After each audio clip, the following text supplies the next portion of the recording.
आदाब। आज हम बनाएंगे टमाटो प्यूरी बहुत आसान तरीके से।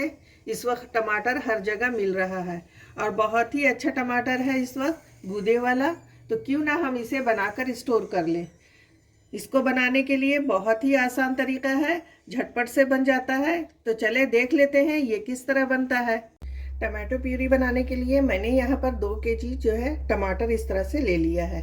यहाँ पर मेरे पास 2 तरह के टमाटर हैं। एक हाइब्रिड वाला है, इस तरह से लंबा थोड़ा सा होता है, और देहाती हम देसी टमाटर जो बोलते हैं वो इस तरह का होता है। हमने ये दोनों तरह का टमाटर लिया है ताकि प्यूरी हमारी अच्छी सी तैयार हो सके। और टमाटर जब भी लें तो लाल लाल देख कर लें आप, कच्चा नहीं लेना है, लाल लाल और फ्रेश टमाटर लेना है, उससे प्यूरी बहुत अच्छी तैयार होती है। अब हम टमाटर को लेंगे और उसका ये ऊपर का हिस्सा जो है उसको कट कर लेते हैं इस तरह से। और इन टमाटर को हम अपने हिसाब से कम ज़्यादा साइज़ जितना बड़ा चाहिए आप काट सकते हैं। यहाँ पर मैं 4 से 8 बड़े टमाटरों के 8 टुकड़े करूँगी और छोटे टमाटर के जो है वो मैं 4 टुकड़े करूँगी। इस तरह से हमें कट कर लेना है। इस तरह से आप प्यूरी बनाकर रखते हैं तो आपको बहुत आसानी होगी। कभी ऐसा होता है कि टमाटर नहीं होते हैं, कभी प्यूरी की ज़रूरत होती है और उस वक्त महंगे होते हैं, तो हम इस तरह से टमाटर जो है तैयार करके रखेंगे। तो आप जब मन करे तब आप बना सकते हैं अपनी पसंद के हिसाब से। इस तरह के छोटे टमाटर अगर हम लेते हैं तो उसके हम 4 पीस करेंगे। ये देखें, इस तरह से हमें बस 4 पीस करना है। यहाँ पर मैंने सारे टमाटर को कट कर लिया है। अब यहाँ पर हम एक मिक्सी जार लेंगे और इन टमाटरों को हम डालकर इस तरह से इसकी अच्छी सी प्यूरी तैयार कर लेंगे, पेस्ट तैयार कर लेंगे इसका। यहाँ पर मैंने एक बाउल के ऊपर इस तरह से छन्नी रख दी है। अब जो हमने पेस्ट तैयार किया है टमाटर का वो इसमें छान लेते हैं इस तरह से। मैंने यहाँ पर टमाटर को अच्छे से छान लिया है और देखें बीज और छिलका जो है अलग हो गया है। इस तरह से पेस्ट बनकर तैयार है छानकर इस तरह से। इसी तरह से हम सारा पेस्ट को छान लेते हैं। टमाटर के पेस्ट को अच्छे से छान लिया है, कढ़ाई में इस तरह से पेस्ट को डाल दिया है। अब इसे हम अच्छे से पकाएंगे जब तक कि ये अच्छे से गाढ़ा नहीं हो जाता, उस वक्त तक हमें इसी तरह से चलाते हुए इसको गाढ़ा कर लेना है। बीच में ज़्यादा उबाल आने लगे, छींटा पड़ने लगे तो आप इसको ढक भी सकते हैं।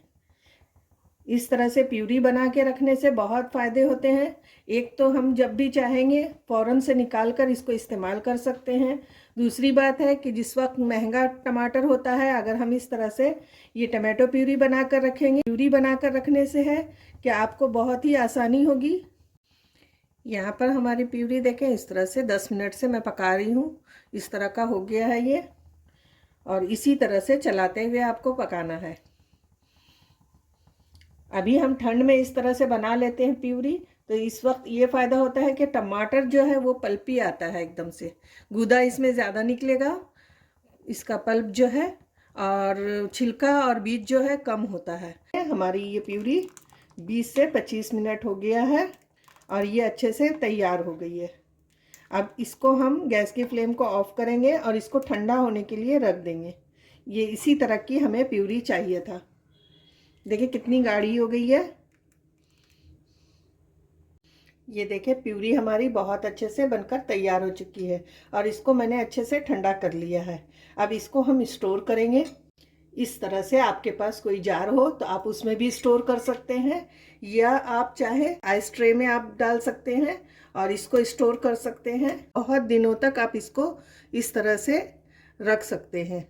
फ्रीज़र में आप रख दें और बहुत ही ये जब जम जाए तो आप या तो इसको किसी डब्बे में, एयरटाइट डब्बे में रख लें, या आप इसको जिपलॉक बैग में डालकर रख लें। इस तरह से डालकर रखने से जो है आप बहुत दिनों तक इसको इस्तेमाल कर सकते हैं।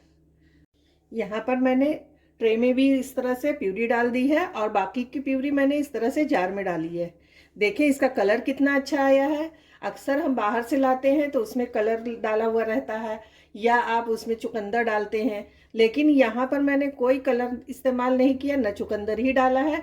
बस इसी तरह से हमारा ये कलर बहुत ही अच्छा बनकर तैयार हुआ है। यहाँ पर देखें, इस तरह से हमने आइस क्यूब भी तैयार कर लिया है और प्यूरी भी तैयार इस तरह से प्यूरी की हो गई है। अब जब आपको ज़रूरत हो आप फ़ौरन निकालें और इसको इस्तेमाल कर सकते हैं। अब इस आइस क्यूब को आप एयर टाइट डब्बे में बंद करके रखें फ्रीज़र में, या आप जिपलॉक बैग में बंद करके रखें। इससे आप जो है बहुत आसानी से कभी भी रेसिपी बना सकते हैं। आपको भी अगर ये रेसिपी अच्छी लगती हो तो इसको जल्दी से लाइक और शेयर कर दें। फिर मिलते हैं नई रेसिपी के साथ। अल्लाह हाफिज़।